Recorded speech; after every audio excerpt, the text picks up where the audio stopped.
Damos la más cordial bienvenida a todas y todos nuestros seguidores a esta aula virtual de la Facultad de Derecho en el que se desarrollará el ciclo de conferencias en línea Jueves de Derecho Civil bajo la moderación de la maestra Amada del Carmen Gaitana Redondo. Comenzamos. Buenas tardes, les damos la bienvenida a nuestra plática del día de hoy. Tenemos un invitado especial, el maestro Antonio Fernández Fernández, quien nos va a estar hablando de un tema muy polémico, ya verán que es muy polémico. La redefinición del concubinato atenta contra el matrimonio, ¿sí? Considerando la determinación de la Suprema Corte de Justicia de la Nación, del que ya nos hablará nuestro querido maestro. A efecto de darle el uso de la palabra, me voy a permitir leer un poco de su síntesis curricular, y digo un poco porque es bastante amplia, ¿sí? Él es licenciado en Derecho por la Facultad de Derecho de la Universidad Nacional Autónoma de México, es maestro en Derecho por la Universidad Nacional Autónoma de México, abogado en la Notaría 131 del Distrito Federal, ¿sí? Tiene diversos artículos dentro de los libros que ha publicado el Colegio de Profesores de Derecho Civil, tal como el del homenaje al maestro José Barroso Figueroa, con el concepto de responsabilidad, el libro de homenaje al doctor Bernardo Pérez Fernández del Castillo, con la responsabilidad de los responsables de los menores, un tema, por cierto, muy interesante. Otro ensayo denominado La responsabilidad civil médica en el libro de homenaje a Manuel Borja Soriano, ¿sí? Y es columnista del periódico La Razón desde el año de 2017 y justo una de sus columnas tenía que ver con esta determinación de la Suprema Corte de Justicia de la Nación, de ahí que estemos hablando el día de hoy con nuestro querido maestro.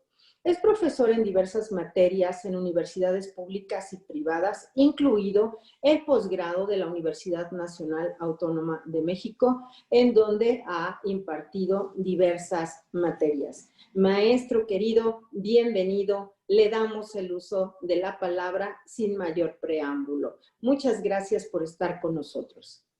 Muchas gracias, Amada. Es un honor estar con ustedes, un honor a nuestra Facultad de Derecho, la Universidad Nacional Autónoma de México, un privilegio estar aquí.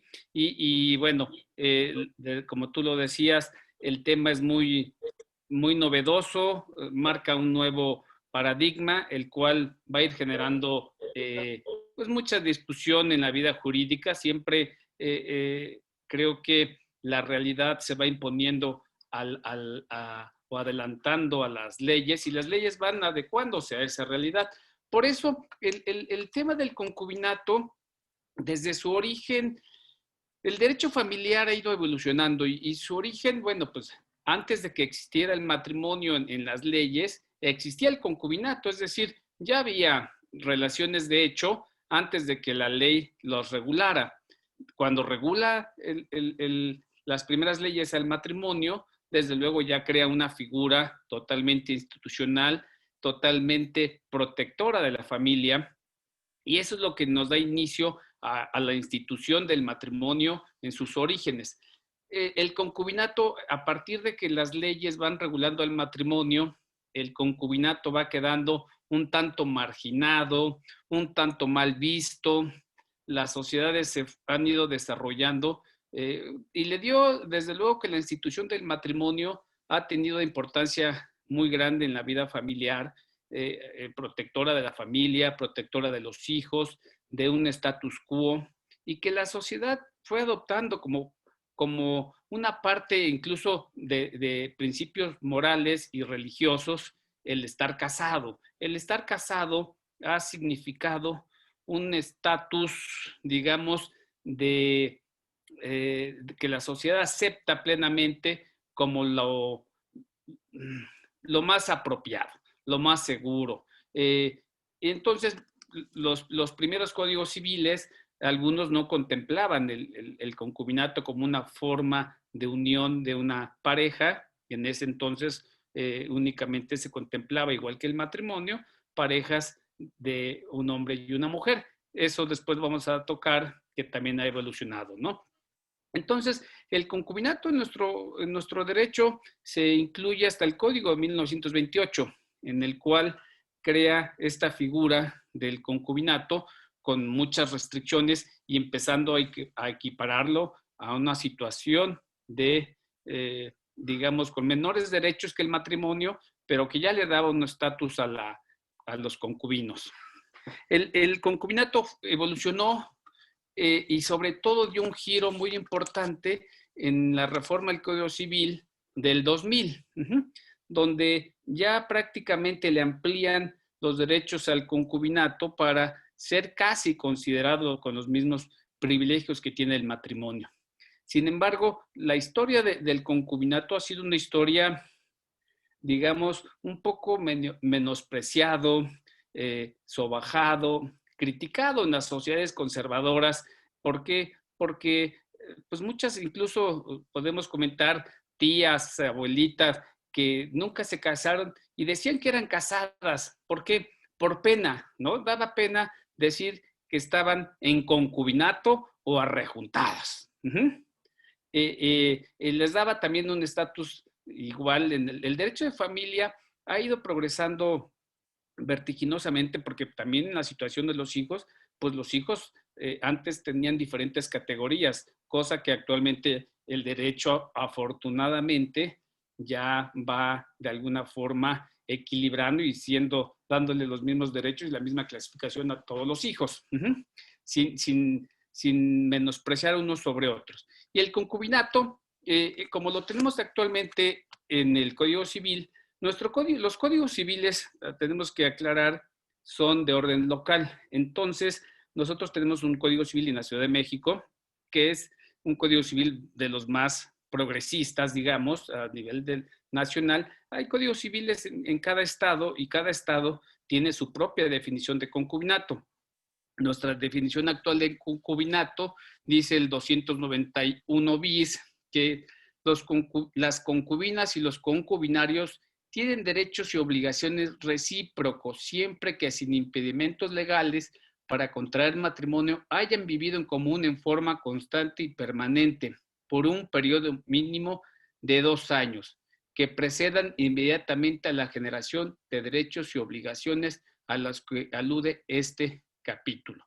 No es necesario el transcurso del periodo mencionado cuando se reunidos los demás requisitos tengan un hijo en común. Aquí que la excepción a esta regla de los 2 años es el hijo en común. Nuestro concubinato también ya no habla solamente de la unión de un hombre y una mujer, ya habla de pues, 2 personas, lo cual ya también es una evolución. Esta definición de concubinato tiene unas restricciones. ¿Cuáles son las principales restricciones que vemos? Bueno, además de la vida en común de 2 años, que estén libres de matrimonio. Y con base en esa posición, la Corte hace unas semanas resolvió un caso muy interesante. ¿Por qué? Porque esta disposición, si bien los códigos civiles de los diversos estados varían un poco su posición al concubinato, en algo que es homogéneo en todos los estados es la restricción a que los concubinos deben de estar libres de matrimonio. ¿Para qué? Para que pueda considerarse el concubinato. Si alguien o los dos están casados, no se puede configurar el concubinato por más tiempo que hayan vivido juntos y aunque la persona lleve muchos años sin convivir con su esposa, como le llaman, legal, ¿no? A partir de ese sería el planteamiento inicial, es decir, tenemos una definición en el Código Civil de concubinato que nos restringe ciertas o nos pide ciertas calidades y ciertas circunstancias para que se pueda consolidar el concubinato. A partir de ahí, ¿qué se va creando? Bueno, que los códigos civiles van regulando su concubinato y la mayoría de las digamos, los juicios de alimentos, de pensión por concubinato, una vez que se acredita, el concubinato es una situación de hecho, una situación fáctica, que se puede registrar, se pueden hacer declaraciones de que viven bajo la situación de concubinato. Y la otra cuestión es que pues con las pruebas necesarias se acredite que se vive en concubinato para proceder a esa denuncia, a esa demanda, para las pretensiones que se tengan. A partir de las excepciones que marcan los propios códigos civiles, se puede oponer, como fue el caso de la resolución de la Corte que elaboró el ministro Alfredo Gutiérrez Ortiz Mena, en la cual dice, pues no hay forma de que se constituya el concubinato porque el concubino es casado.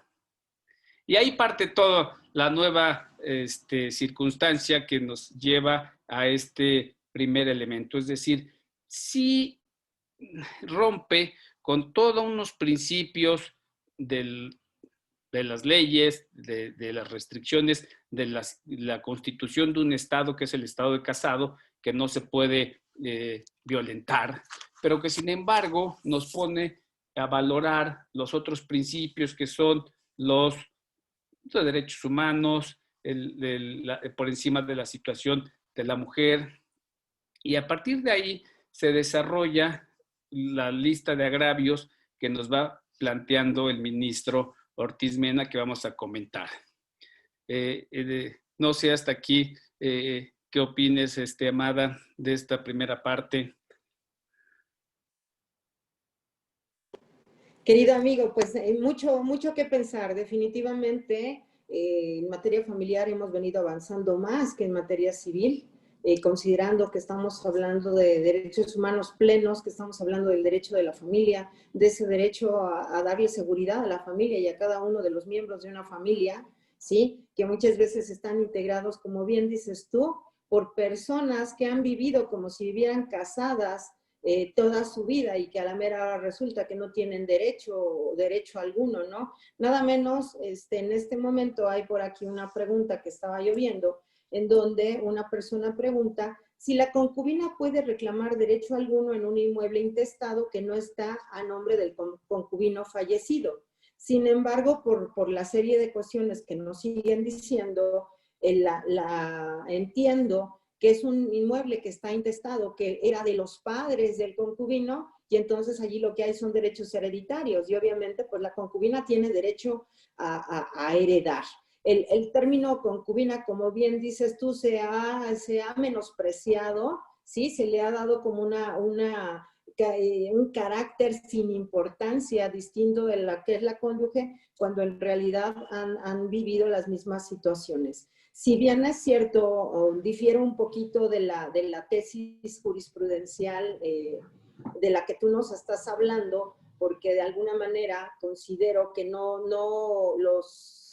la Suprema Corte de Justicia de la Nación no puede legislar, no puede ir en contra de las determinaciones que ellos mismos ya hicieron. De alguna manera ya existen planteamientos específicos en cuanto a concubinato y tenemos bastantes tesis jurisprudenciales en cuanto a concubinato. También lo es que, como bien dices tú, tenemos que ir superando esto pues para lograr mayor protección y mejores familias. O sea, en ese aspecto yo estoy totalmente de acuerdo, y en esta pregunta estoy viendo que otra vez se vuelve a decir, bueno, la concubina no tiene derechos, ¿no? No sé qué opines en este caso. Pues yo digo que la concubina sí tiene derechos, ¿no? Sí, bueno, la concubina, a partir de que el concubino está libre de matrimonio, en este caso, en el que nos plantean, suponiendo que esté libre de matrimonio, porque para no llegar al otro conflicto que plantea la tesis del ministro Ortiz Mena, yo considero que sí tiene, y la ley así lo contempla, derecho sucesorio, aunque el concubino haya fallecido sin haber aceptado la herencia, ¿no? Va a concurrir como una cónyuge y no sabemos si haya hijos o haya más que la sucesión legítima, porque si no hubo testamento va a entrar la sucesión legítima donde ella tiene derechos, pero que son derechos que va a compartir si es que hay otras personas con interés y con interés legítimo para reclamar la herencia, una vez que ellos mismos se encarguen también de aceptar la herencia de los padres del concubino que falleció. Así es. Pero sí, en esta cuestión que planteamos del concubinato que nos narra, tienes razón en esta parte de la legislación, y ese es el fondo de la tesis del ministro Ortiz Mena, es decir, ¿qué parte? Bueno, parte es una demanda que se da en el estado de Morelos, donde dos personas vivieron 14 años en concubinato, y luego durante esa relación de concubinato, el concubino contrae matrimonio y tiene hijos, manteniendo todavía la situación de concubinato. Entonces, también se trata aquí de otro tema, que es la bigamia. Es decir, la bigamia, ¿qué nos da? ¿No? Es decir, ¿qué conflicto y si es válida o constituye una violación, ¿no? Pero parecería que en este caso podría constituirse una bigamia entre la concubina y la esposa. Después deja la concubina para vivir ya plenamente con la esposa, y a partir de ahí la concubina demanda la pensión de alimentos. ¿Por qué? Por los años que vivieron juntos.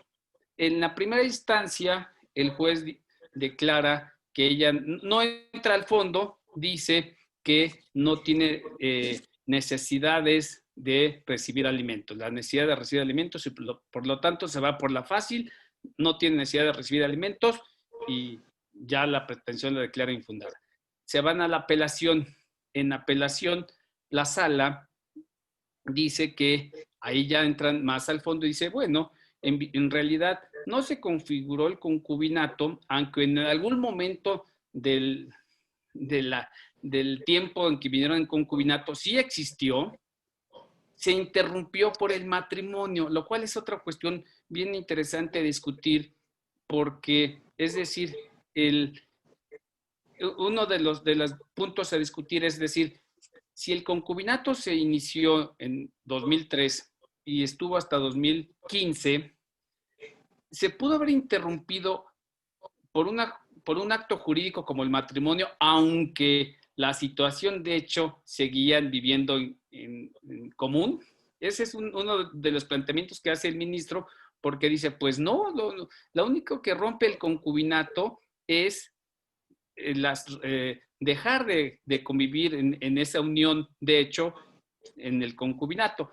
El Código Civil, en realidad, no es muy amplio en la cuestión de regulación del concubinato, y en muchos de sus temas los remite al matrimonio.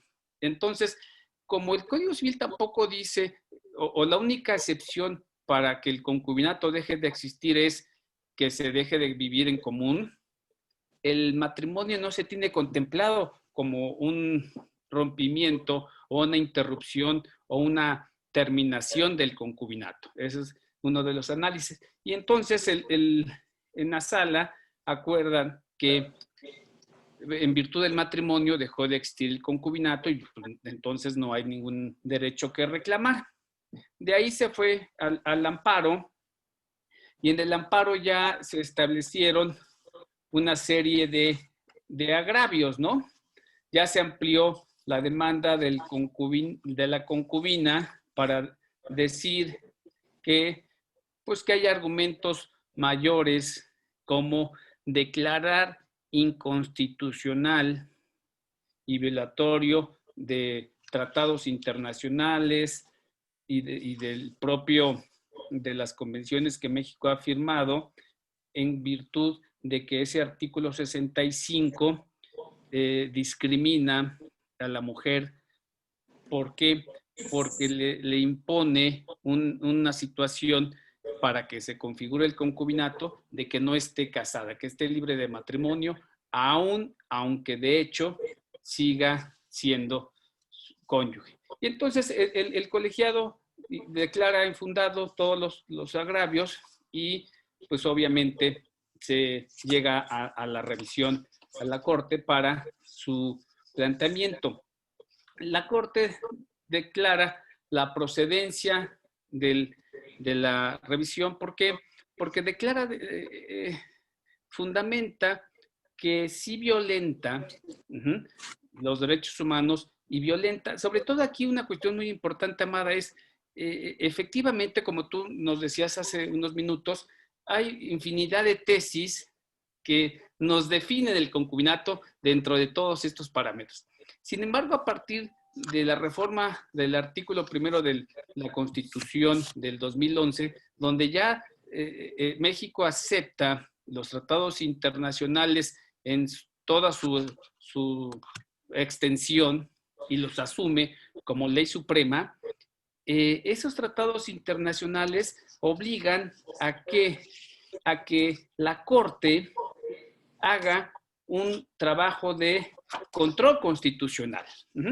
¿Y qué es el control constitucional a grandes rasgos? Pues que la Corte en ese control constitucional vigile que las leyes que se están aplicando sean de alguna forma protectoras de los tratados, sean de alguna forma respetados las convenciones por encima de las leyes locales. En este caso, por encima del propio Código Civil del Estado de Morelos, que nos limita al concubinato a una unión de personas que estén libres de matrimonio.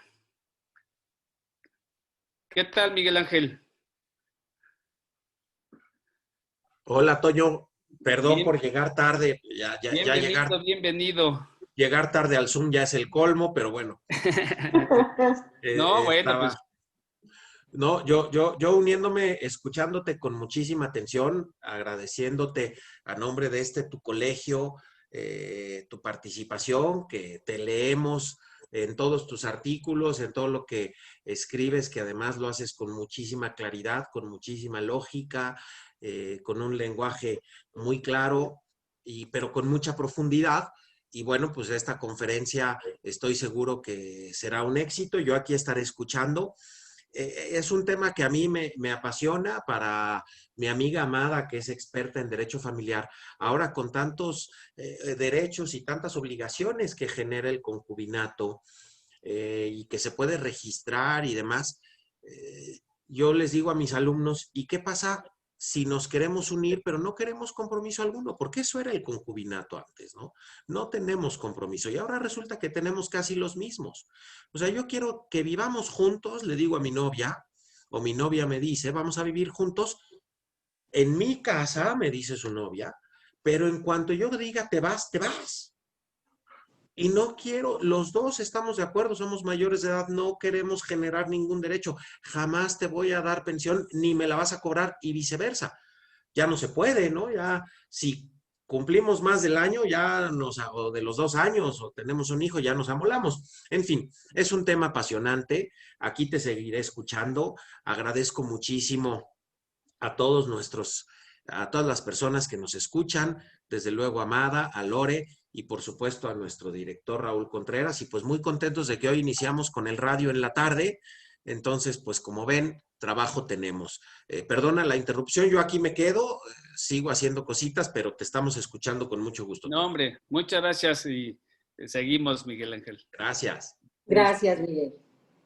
Entonces, como comentaba, la tesis procede a declarar la nulidad de este artículo 65 del Código de Morelos, ¿para efecto de qué? De que, en virtud de que la redacción atenta y va en contra de estos principios generales del derecho y de los derechos humanos y de ciertas convenciones, la convención se dice que se estima que es violatorio de la ley, de la Convención de Protección de los Derechos de la Mujer, también de la Convención dice no atendió la Convención Americana sobre Derechos Humanos. Y entonces, ¿qué tiene que hacer la Corte? Hacer un control constitucional en virtud de que los estados no pueden ir, aunque son libres para legislar, eso es una realidad y tiene un fundamento, no pueden ellos legislar más allá o en contra de lo que establecen las convenciones que firmó o ya ha estado firmando México. Entonces, a partir del 2011, todas estas tesis que regulan y que de alguna forma van estableciendo lo que es el concubinato, muchas de ellas quedan superadas o anuladas. ¿Por qué? Porque no se adecuaron a las convenciones que tenemos. No sé qué pienses, Amada, hasta ahorita.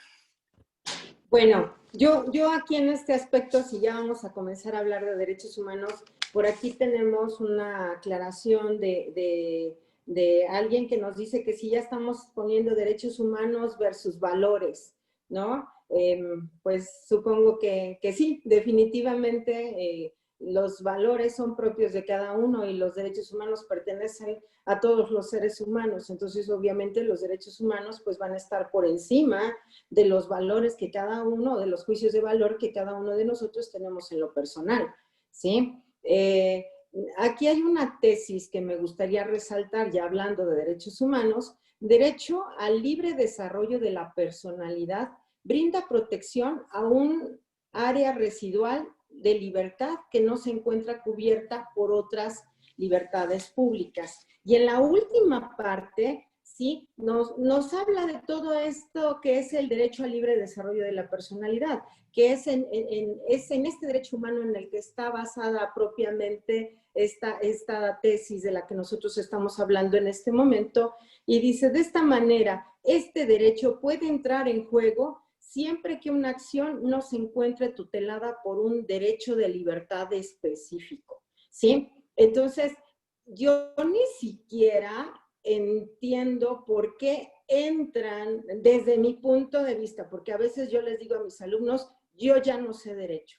De nada me sirve a mí que este Código Civil diga N número de cosas si nosotros vamos a hacer nuestra regalada voluntad, ¿sí? Y si requisito indispensable para que exista el concubinato es que ambas partes puedan o puedan cumplir con el requisito para contraer matrimonio de no estar casados, bueno, pues entonces yo no entiendo por qué hablamos de concubinato cuando no existe, ni siquiera se creó, ni siquiera existió. Es otra figura menos concubinato. Y en ese aspecto, mi querido amigo, y me conoces, soy más que radical. O sea, no sé cómo le quieras llamar a la figura. Aquí nos dicen, bueno, tú nos decías hace un momento que existe bigamia, pues ya ni siquiera existe. Siguiendo lo que nos decía nuestro querido maestro Carranca, él le decía en clase que nos trajeran, pues ya no es delito, es deleite, ¿no? Porque ya ni siquiera existe la bigamia. Yo en esa parte, pues yo consideraría, pues no es concubinato, o sea, ni siquiera debieron de haber entrado al estudio en esas condiciones, pero a veces somos nosotros los abogados postulantes los que hacemos que las autoridades caigan en ese tipo de estudios. Ni siquiera era, desde mi punto de vista, ni siquiera era concubinato, porque la ley nos da requisitos específicos que se tienen que cumplir para que exista ese concubinato. Si jamás inició, no podemos determinar cuándo terminó, porque en términos de ley se requiere que ambas partes estén libres de matrimonio. Entonces, ya abrí mi bocota, amigo querido. Te dejo. No, y es muy interesante. Aquí lo único es definir, porque a veces recibí muchos comentarios con el artículo de la columna de La Razón en este sentido de decir, ahora las amantes tienen derechos y no, es decir, hay que ser muy puntual en que las amantes no son concubinas. Es decir, la amante yo la conceptúo como esa relación ocasional pero que no constituye una vida en común en pareja. Es decir, una vida en común en pareja es que tienen un hogar, comparten un lecho, hacen una vida conyugal permanente. No el que está casado y ve al amante 2 veces por semana, ¿no? Ese no es un concubinato, ese sí es un amante. Entonces, también no generar falsas expectativas ni falsos derechos para estas personas que aceptan esa situación y bueno, esa situación no les va a generar, para bien o para mal, los derechos del concubinato. Es decir, los amantes y las amantes siguen siendo amantes. Los concubinos sí deben de reunir esas características de vivir, igual que en el matrimonio, bajo un techo en común y hacer una vida. Aquí la cuestión es, en nuestra sociedad, como lo comentamos previamente, ya se debe de preocupar y debemos de tener cierto, hablando de valores, que alguien comentaba ahí en las preguntas que hacían, hablando de valores, el valor de decir, pues si ya tenemos 20 años de separados y yo vivo con otra y tú con otro, pues mejor hay que divorciarnos y constituir nuestros derechos plenos. Muchas veces por situaciones hasta económicas y sociales no lo hacen. Es decir, pues es que tengo a mi esposa registrada en el Seguro Social y si me divorcio va a perder el Seguro Social y es un convenio al que llegué con ella de seguírselo brindando y por eso no me divorcio, aunque yo tengo otra relación de hecho en concubinato de 10 años o 5 años o los... Y esa situación, conforme están las leyes, no generaría ningún derecho, aunque eso es lo que quiere llegar esta tesis, es decir, ir más allá, romper esos parámetros. Estoy de acuerdo contigo, Amada, en que a veces las leyes dices, y aquí dice esto, pero se hace otra cosa, aquí dice esto, pero se interpreta otra cosa. Sí, el Código Civil está hecho con cantidad de artículos, conceptos, derechos y obligaciones, pero no necesariamente están actualizados. Y ahí vamos a lo siguiente, es decir, ¿qué trata de hacer la Corte? Es, de alguna forma, y va a generar una discusión y va a generar a nivel nacional los diferentes códigos civiles podrán ir readecuándose a contemplar estas redefiniciones de ciertos conceptos, como en su momento fue el matrimonio de personas del mismo sexo. También causó gran controversia, también causó que era antinatural, contra natura, que era violatorio, que los principios, que la sociedad, y bueno, todo eso afortunadamente en muchos casos ha quedado atrás, en otros lugares todavía no, se sigue discutiendo, pero ya el fondo del asunto yo creo que quedó superado, es decir, sí existe, sí es totalmente válido y es algo que la ley ya en muchos casos ya adoptó como propia. Igual yo creo que en el concubinato se tendrá que redefinir y como decía Miguel Ángel, pues es que ahora lo que no querían los concubinos en muchos casos de tener derechos y obligaciones, los van a tener, ¿no? Pero, ok, yo hoy diría, los van a tener siempre y cuando los activen, es decir, el concubino que decidió vivir con su pareja y hicieron el pacto de no demandar nada, ni tener nada y ser libres, cuando se separen, pues tienen esa libre voluntad de no demandar nada, efectivamente, y cumplir con su palabra. Pero también, por otro lado, esa palabra, pues sí puede incumplir, es decir, está ahí la disposición para poder hacerlo. Y ahí, pues, ahora sí que es a la buena fe siempre las relaciones, igual que toda la relación jurídica partimos de la buena fe, y la buena fe en el concubinato también es, yo creo que la materia prima. Y la resolución lo que nos lleva es decir, ¿qué es el bien superior? Y tú, Amada, como especialista en derecho familiar, es lo que tratamos de hacer. El bien superior es la familia, ¿no? Sí, pero aquí entraríamos en un concurso de intereses, la familia que formó con la señora con la que sí contrajo matrimonio o la familia que formó en una relación que vuelve a lo mismo. Para mí no es concubinato, yo sí soy así como tajante en ese aspecto, en donde no hubo un concubinato y que vivió determinado tiempo y luego a final de cuentas el señor regresó con su esposa, según lo que estoy viendo. Y esto nos lleva incluso a una pregunta que nos están haciendo, que considero que es muy importante. O sea, si ya le dieron derechos alimentarios, bueno, dice, entonces también podrá intentar entrar a una sucesión, ¿no? ¿Sí? O Sí, sea, estamos yendo, o siento yo que estamos siendo excesivos, ¿no?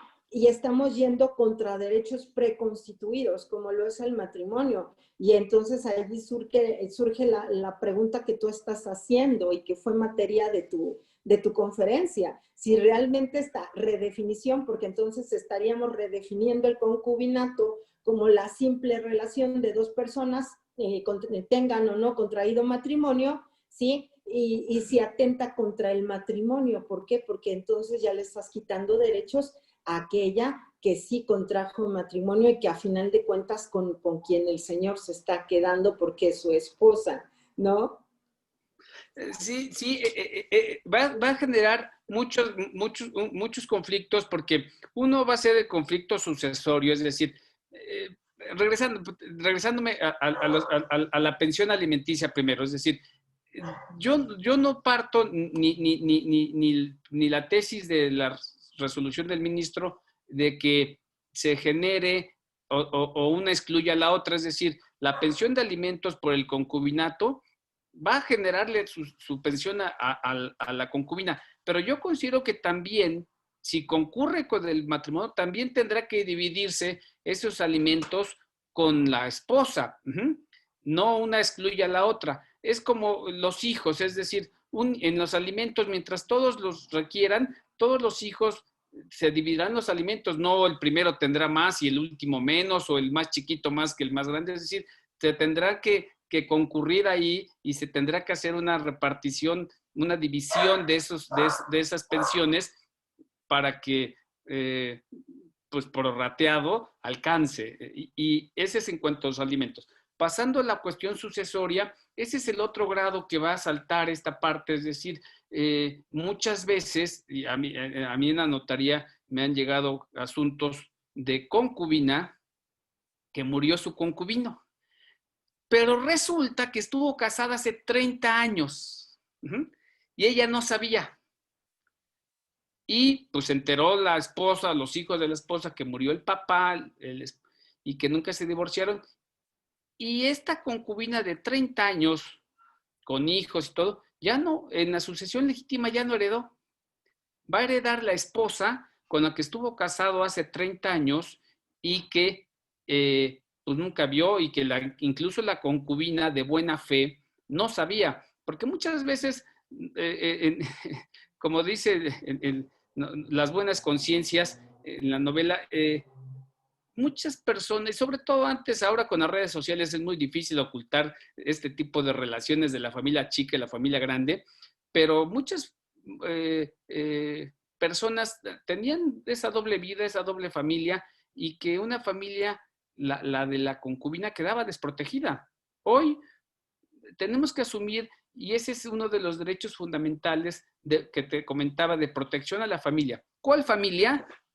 Pues la que sea, es decir, los hijos del concubinato y la concubina y la esposa y los hijos son familia, todos deben de estar protegidos.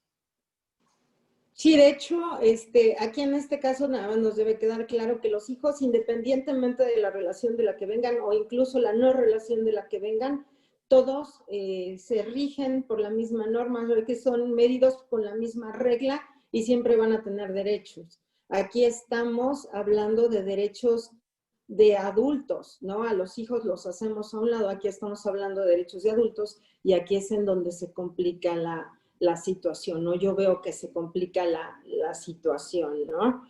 Incluso nos hablaban aquí de actas de concubinato. lo cierto es que en torno al concubinato existen como muchas dudas, existen muchas ideas equívocas de lo que puede llegar a ser y de lo que no es el concubinato, ¿sí? No son actas como tales, son declaraciones de existencia del concubinato y están basadas en la buena fe, ¿no? Entonces, pues realmente como que mucha validez no pueden llegar a tener en un procedimiento de esta naturaleza. Por supuesto que no sirven para acreditar el concubinato, mejor que presentar incluso actas de nacimiento de hijos, identificaciones oficiales, fotografías que nos decían por ahí, recibos del inmueble donde vivían ambos y demás. Realmente acreditar el concubinato es una cuestión muy complicada, ¿no? Entonces, estas declaraciones de existencia del concubinato que existen en la Ciudad de México, pues obviamente que les dan mayor protección a los concubinos, ¿sí? Y Pero ellos, sí, dime. Cada vez hay más declaraciones de concubinato en las notarías. A nosotros nos llegó hace 2 semanas un español y una mexicana que viven en concubinato. Para que la concubina pudiera viajar a España, tuvieron que hacer, la embajada les pidió las declaraciones ante notario de que declaraban por más de 2 años han vivido juntos, para que pudiera ahora con la pandemia ingresar a España. ¿Por qué? Porque para ellos la concubina, igual que para nosotros en muchos aspectos, es como una esposa. Entonces, sin haberse casado, con estas declaraciones ante notario, la embajada se los acreditó y le dio el pase para poder viajar como concubinos, es decir, dándoles estatus, ¿no? Y como tú dices, no son actas, son declaraciones. Y otra cuestión es decir, hay declaraciones para manifestar que están en concubinato, pero difícilmente hay declaraciones donde dicen ya no estamos en concubinato. Y ahí es donde bajo las pruebas pertinentes en caso de un juicio se tendrá que acreditar cuándo se dejó de ser concubino, ¿no? Así es, exactamente, sí, porque ya cuando ya terminamos y adiós, y la mayoría de la gente cree que con terminar ya se acabó y en realidad ya dejó huella, ¿no?, de la existencia del concubinato, y esto va a dar lugar a que podamos entrar en un mayor conflicto, ¿no? Sí, la tesis del ministro Ortiz Mena también señala en esta redefinición del concubinato que el derecho de familia precisamente es progresivo, y como ha sido progresivo, la realidad cada vez se va imponiendo a cuestiones de una mayor equidad de género, así como una romper esa preconcepción de los roles hombre y mujer, y también para que la realidad se adapte, más bien la ley se adapte a la realidad, y considerar el matrimonio y el concubinato ya en un mismo nivel, es decir, no uno excluye a la otro, porque entonces partiríamos a la inversa, del principio de la inversa, es decir, el que se va a casar tendría que tener unas declaraciones de que no vive en concubinato para que pueda casarse, así como el que se casa se tiene que divorciar para volverse a casar, ¿no? Y ese es el otro problema que yo veo en estas cuestiones, que todavía hay muchas contradicciones. Es decir, si el concubinato va a existir, aún existiendo el matrimonio, ¿qué pasaría? Uno de los problemas es decir, ¿qué pasaría si el casado se vuelve a casar sin divorciarse? ¿No? ¿Podría? Es decir, ¿es válido? O si no se divorcia y se vuelve a casar y vive en concubinato, no va a imperar ese segundo matrimonio, porque la ley así lo dispone, pero sí va a imperar el concubinato. Bueno, aquí en este caso, mientras no se haga los matrimonios, se entiende que son válidos hasta que no exista una declaración judicial. Esto quiere decir que tanto el primer matrimonio como el segundo matrimonio tienen validez hasta que no se declare judicialmente la nulidad. Quiere decir que ambas esposas tendrían derecho. Por aquí alguien nos decía, técnicamente quien le está quitando derechos a una persona es aquel individuo que decide tener 2 o más relaciones, o sea, pues sí, que lo castiguen, ¿no? Por promiscuo. Poligamia. Así es. Sí, bueno, aquí la situación es que en el concubinato sí, a diferencia del matrimonio, yo parto de la concepción de que como es una situación de hecho, es decir, es como la posesión es el que ejerce el derecho sobre la cosa, del derecho de propiedad, es el que ejerce ese derecho, ese es el poseedor en principio, como un principio general. Igual, el que tiene la circunstancia de vivir bajo el mismo techo, hacer una vida en común, de hecho y permanente, ese es el concubinato, el verdadero concubino. El otro, que es ocasional, y este concubinato debe de excluir a algún otro que sea ocasional. Ese ocasional no va a ser concubino porque ya partimos de que hay un domicilio conyugal. Y ese domicilio conyugal es el que nos va a generar la creación de derechos y obligaciones para los concubinos, no las situaciones transitorias o de una doble vida oculta. El concubinato es público, así como la posesión, que debe ser público, es decir, la sociedad sabe que se vive en concubinato, que se comparten esos derechos y obligaciones y que tiene un proyecto y un plan de vida en común. Y que cada vez las nuevas generaciones, si vemos el número de matrimonios y el número de divorcios y el número de gente que vive en concubinato, gana el concubinato. Los jóvenes, como decía Miguel Ángel, pensarían nuestros alumnos que vivir en concubinato ya es como una moda, pero no están viendo las consecuencias que les va a generar derechos y obligaciones como si vivieran en matrimonio, ¿no? Sí, no, y adicionalmente sí hay derechos y sí hay obligaciones, porque se van creando derechos y obligaciones, ¿no? De hecho, en materia familiar, el concubinato, incluso considerando las reformas que existen respecto en la Ciudad de México, respecto de la declaración de existencia del concubinato, al existir esa declaración de existencia, ya no estamos en una relación de hecho, estamos en una relación de derecho. Yo les digo a mis alumnos, es un acto jurídico del derecho familiar. Y eso lo decía el maestro Barroso, no lo inventé yo, no me lo saqué de la manga, ¿sí? ¿Por qué? Porque ya estamos conscientes de que queremos vivir en concubinato y que va a haber consecuencias de derecho desde el momento mismo en que nosotros le estamos declarando al juez del registro civil que tenemos una relación de concubinato. Entonces deja de ser una relación de hecho para convertirse en una relación de derecho que es distinta del derecho civil, sino del derecho familiar, que es totalmente sui generis. Y mis alumnos, algunos de ellos se han de estar riendo porque es una palabra que yo ocupo mucho en clase.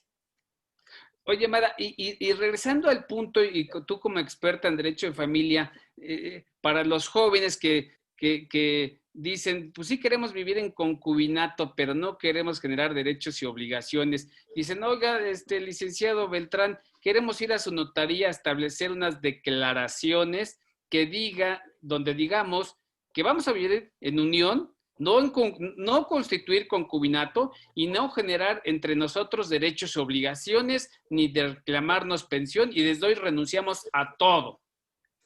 ¿Pueden? Luego les contesto esa pregunta, ¿eh? Sí, No, mejor estoy aquí oyendo. contéstenmela, por favor.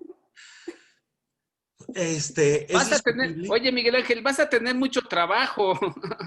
Es discutible si se puede o no se puede, porque la ley del notariado establece que el notario puede intervenir en todo tipo de asuntos, salvo aquellos en los que corresponda en exclusiva hacerlo a algún funcionario público. Entonces habrá quien diga esto solo se puede declarar ante un juez o ante un juez del registro civil porque es un asunto exclusivamente familiar. Yo considero que no, yo considero que el notario puede tomar perfectamente la declaración y hacerlo, lo cual no hace que genere efectos jurídicos. Los efectos jurídicos los generará la autonomía de la voluntad, pero para darle fehaciencia de que sí eran quienes dijeron ser y que manifestaron desde mi punto de vista, libremente en lo que manifestaron, yo no le vería ningún problema.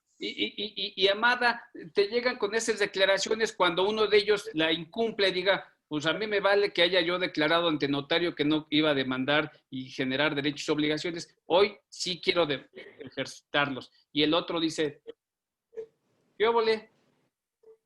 Los alimentos son irrenunciables. Mi respuesta sería en ese aspecto, o sea, depende de qué tipo de derechos, ¿no? Y en La materia de pensión, familia, difícilmente vamos a estar en presencia de derechos que puedan ser renunciables. Estamos hablando de sucesorios. instituciones, sí, que son de orden público y de interés social. En el Claro. sucesorio yo lo pensaría un poquito más porque sale un poquito de la regla del derecho familiar, aun cuando se tocan cuestiones de derecho familiar. Yo considero que aquí sí estamos a la mitad del derecho familiar y del derecho civil en materia sucesoria, que no deja de ser sui generis, ¿sí? Probablemente en este caso considero yo, Antonio, que sería un poquito más peleable y sería muy interesante y sería un muy buen tema de estudio e incluso les diría yo a mis alumnos un buen tema de tesis.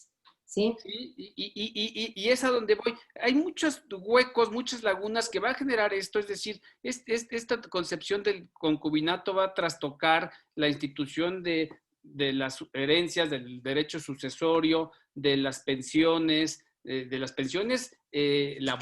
por cuestión laboral, ¿no? De la seguridad social, es decir, el Seguro Social o el ISSSTE van a reconocer a la esposa y a la concubina para una pensión o a quién van a reconocer cuando le demanden, llegue a demandar la concubina pensión, pues porque los últimos acreditó que había un concubinato, es decir, ahí va a haber mucho trabajo, mucha discusión y bueno, pues ahora sí que los abogados, los postulantes y los jueces tendrán una gran labor, desde luego. Y la otra cuestión es, con los alumnos, afortunadamente ellos ya ven la cuestión de vivir en concubinato como más natural, ¿no?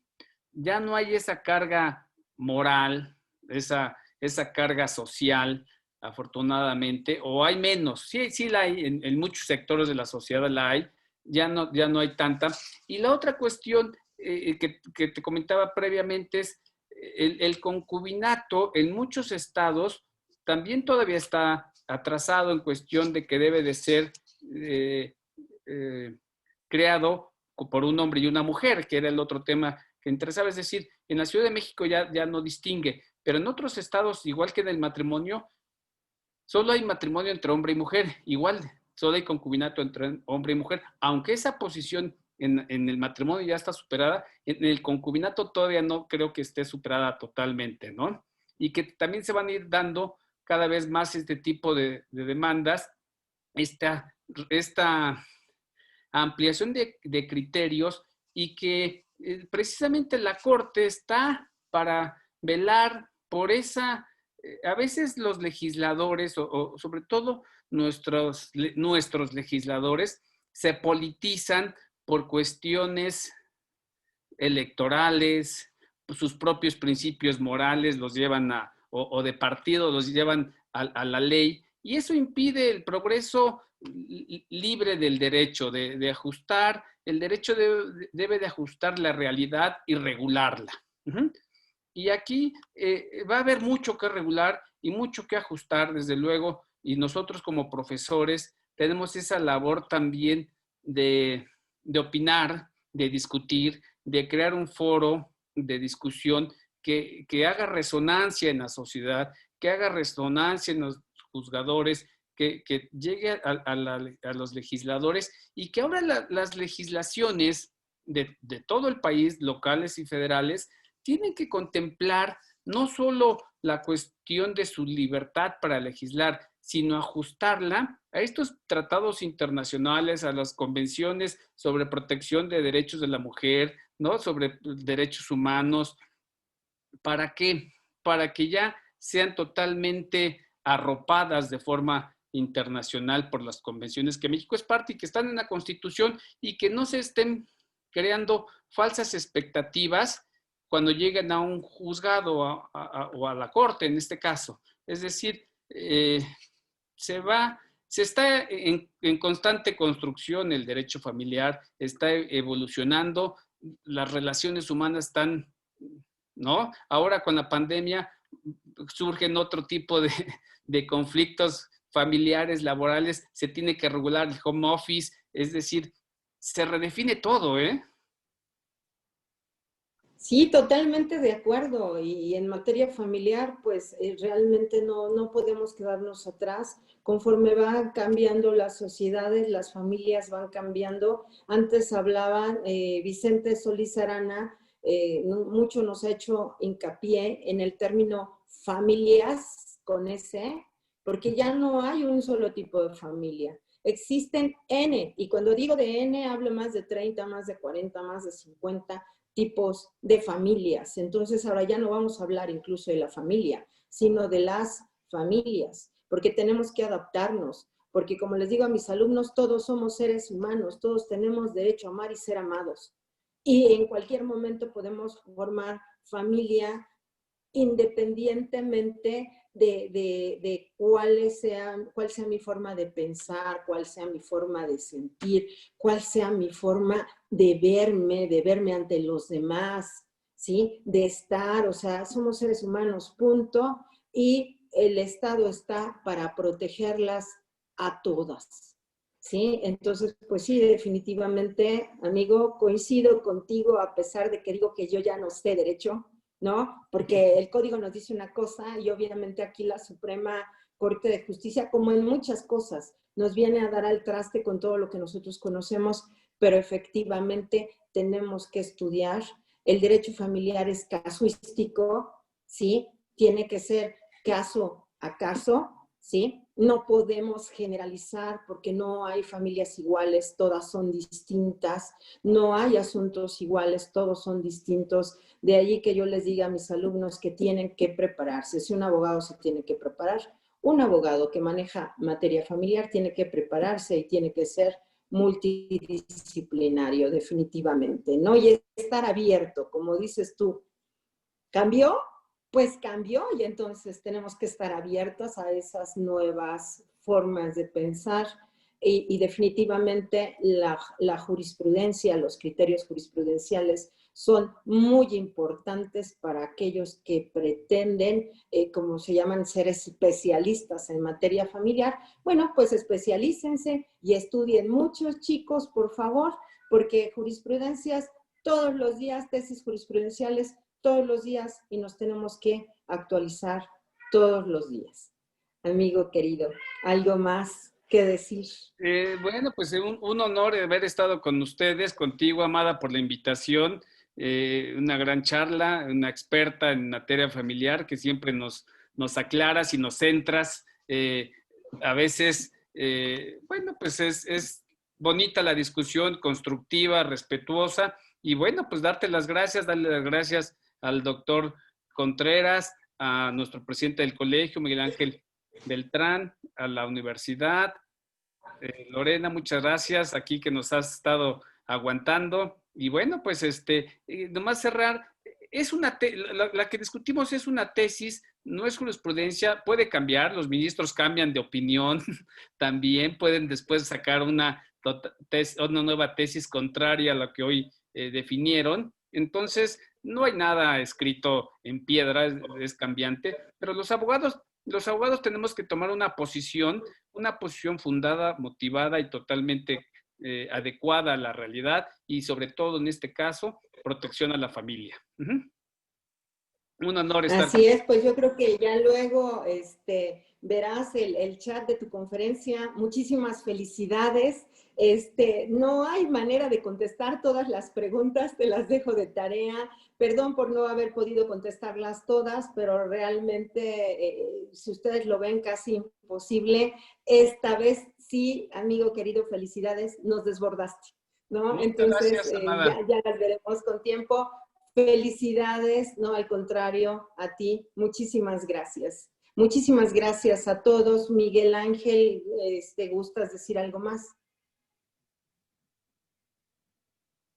Bueno, Pues muchas gracias, Lore, muchísimas gracias también a ti, muchísimas gracias a nuestro director que nos da la posibilidad de abrir este medio de comunicación con todo el público, con todos nuestros alumnos. Esto que hacemos, jóvenes, es para ustedes, para que tengan una forma de darse cuenta de cómo estamos pensando respecto de determinados temas, ¿sí? Y algo muy importante que dijiste, amigo, y que quiero resaltar, cualquier crítica debe de ser constructiva y no destructiva. Se trata de aportar y de verdad que hay muy buenas aportaciones en el chat, ¿sí? Yo creo que tenemos esa libertad de poder aportar, pero siempre construir, jamás destruir. Somos abogados y tenemos que portarnos como tales. Muchísimas gracias, amigo querido. Muchas gracias, Lore, como siempre, y a nuestro secretario general, muchísimas gracias.